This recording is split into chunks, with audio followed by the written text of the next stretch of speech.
tragedy of the Jews.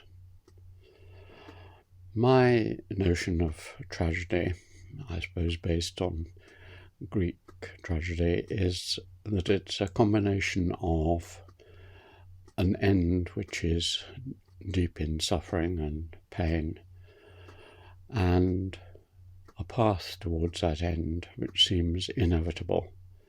You can't escape it. So the great tragedies like Lear, King Lear and so on, have this sense of relentless moving towards a nemesis, an ending.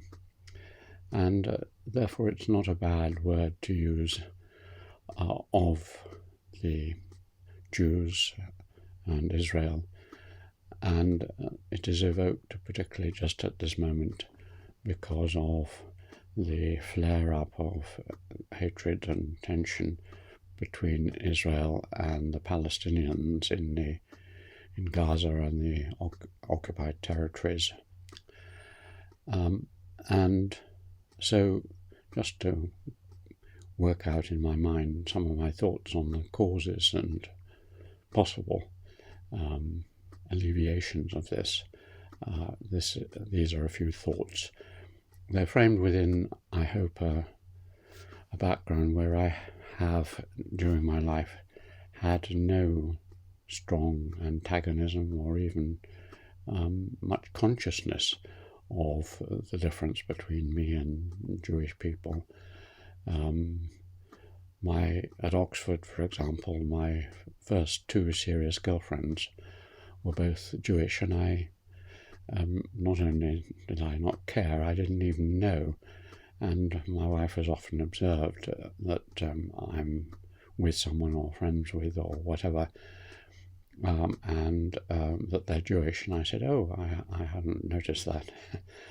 So I have, as a historian and anthropologist, absolutely no feeling that Jews are in any way inferior or deeply different. And yet there is clearly something tragic about their history.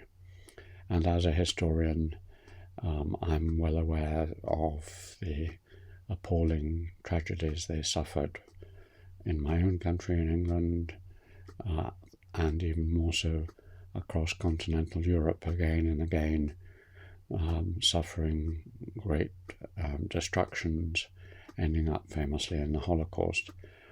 So that history, I think, is really essential to understand the current situation, because the history of being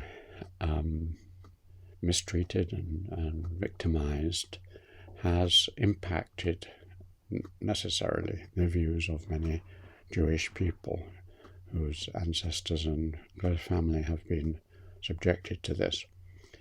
And it's had several effects.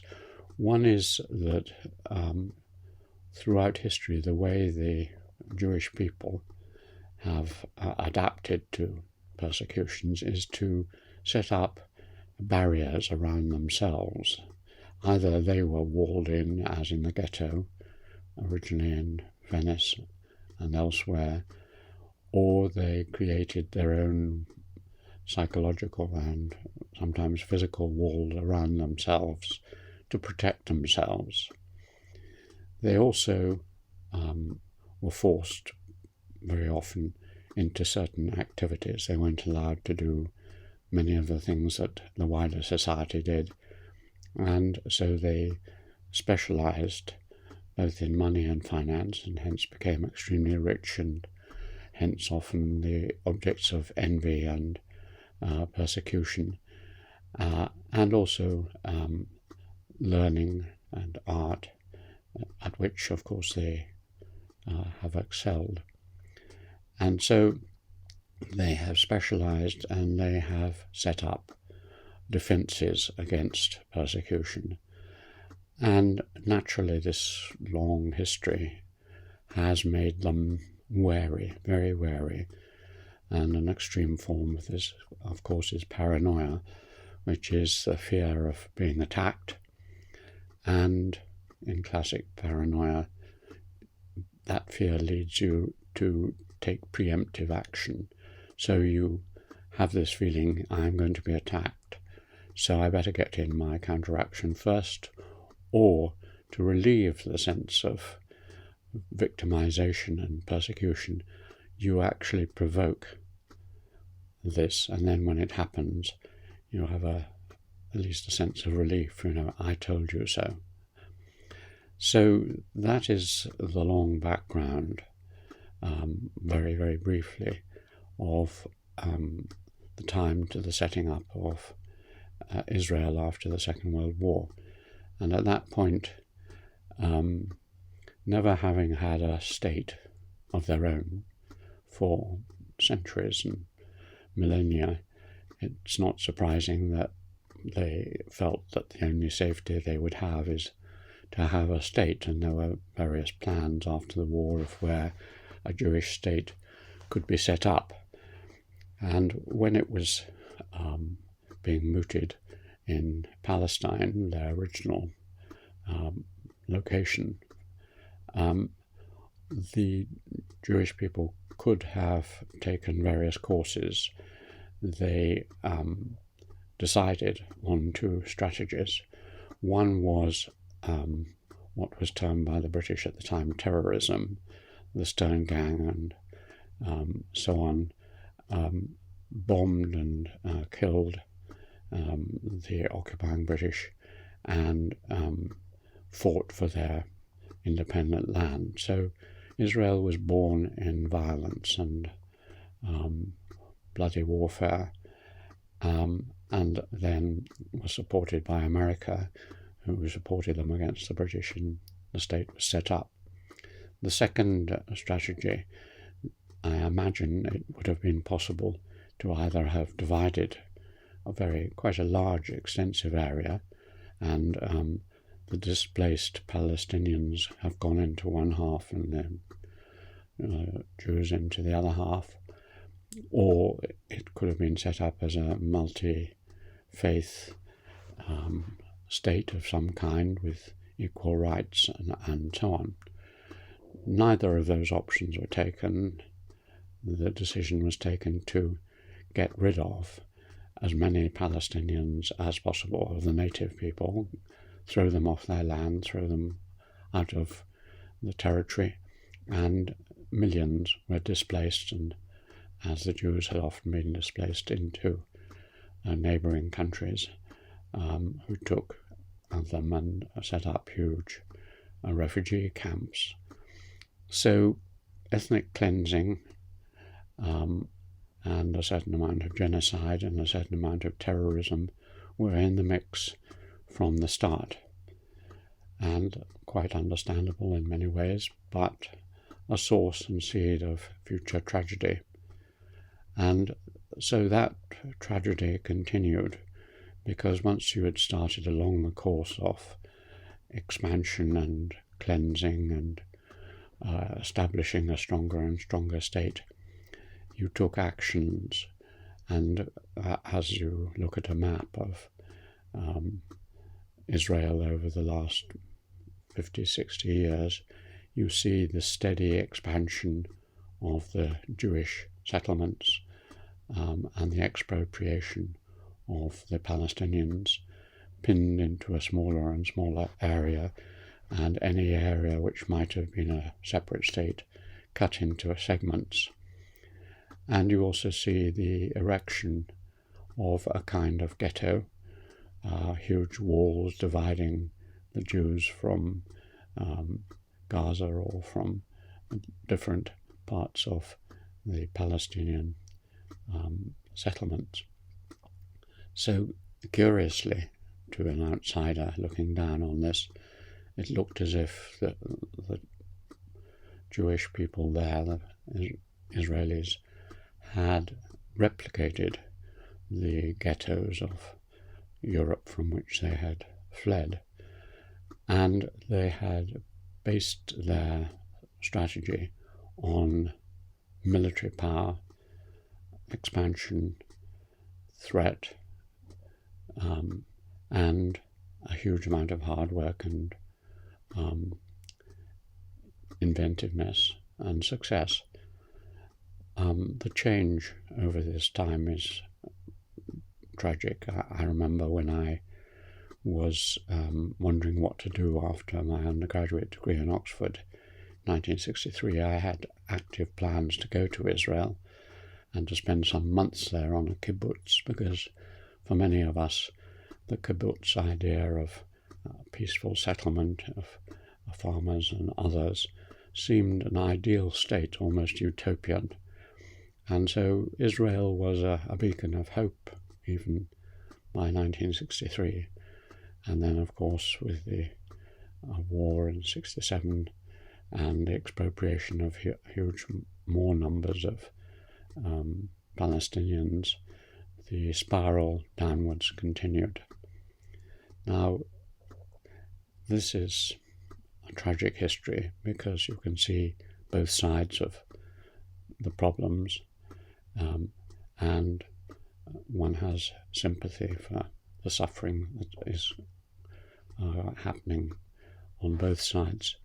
It's disproportionate, the amount of suffering that just at the moment is happening in Gaza, cut off from water, power, food, medicine, is far worse than, as it has been for decades, than the suffering that's happened in Israel. But there is suffering on both sides, and certainly fear and growing hatred. So what can be done? Well, Einstein, in one of his aphorisms or remarks, said that a problem can never be solved at the level at which it is created or occurs. So if you just look at Palestine and Israel, or the Palestinians and Israel, you can rehearse this history, but you can't solve the problem. You have to go up one level. And the solution obviously lies with the states who are using, to a certain extent, these two groups as their proxies. The Americans using Israel, some of the Islamic countries, particularly Iran and others, using Hamas and Hezbollah and other groups. And it is they who hold the future in their hands. If they agreed among themselves to sort out this problem and to set a timetable and an agenda, then they could, by exerting pressure and by encouragement, by funding huge development in all areas, and particularly in the Palestinian areas, alleviating the suffering, they could drain away a great deal of the fear and hate. Probably, although people still talk about the two-state solution, almost inevitably, and certainly now, it is too late for that, because where would the Palestinian state be? Gaza, and then East Jerusalem is now largely absorbed, and this West Bank, which might have formed a state, is now pocketed by settlers, and there's very little hope that they would be moved out. So the only solution is integration, and the integration, which means that it is one state, but that you have different groups living within it. And there have been other places in the world where that has been achieved, different religions living together and different peoples living together. So it's not impossible, but what it requires is a total change in attitude, because, as is often observed, the attitude, certainly within Israel, is close to the South African apartheid attitude of superiority and inferiority. It's not so much based on colour, but it's based a good deal on race, and therefore it's extremely difficult to have this mixing and equal political, legal, economic and other rights. But it should not be totally impossible, and it is the only solution. The alternative, if we continue on this present way, I can only really see two alternatives. I remember many years ago, my uncle, who was a member of Parliament, he was the head of the Friends of Israel group in the House of Commons. And again, that suggests my family was not anti-Israeli. And I remember once talking to him, and he said the Third World War will start in Israel. And that is one of the alternatives, that countries will be dragged in, and what will start as a local will turn into a regional, will turn into an international war, and that is obviously the end of the world. The other alternative is that as the power of America, relatively at least, decreases and decreases, and the power of the rest, the third and southern and eastern worlds, increases, including the Islamic Muslim countries in the Middle East, that Israel will be hemmed in and gradually extinguished, that around it the countries will cut off the borders, that the Americans will no longer be able to protect them, and they will sink, and you'll get another great tragedy and exodus to somewhere else. So those are the negative alternatives.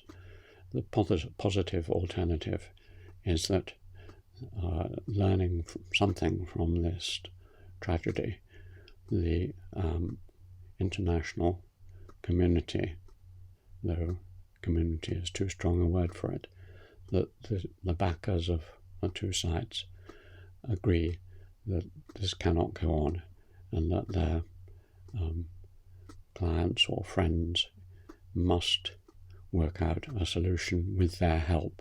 And by that help, I mean really serious economic and technological and other investment in all of that area, not just Israel, but in Gaza and so on. That is possible. It could happen, but I wouldn't put too much money on it.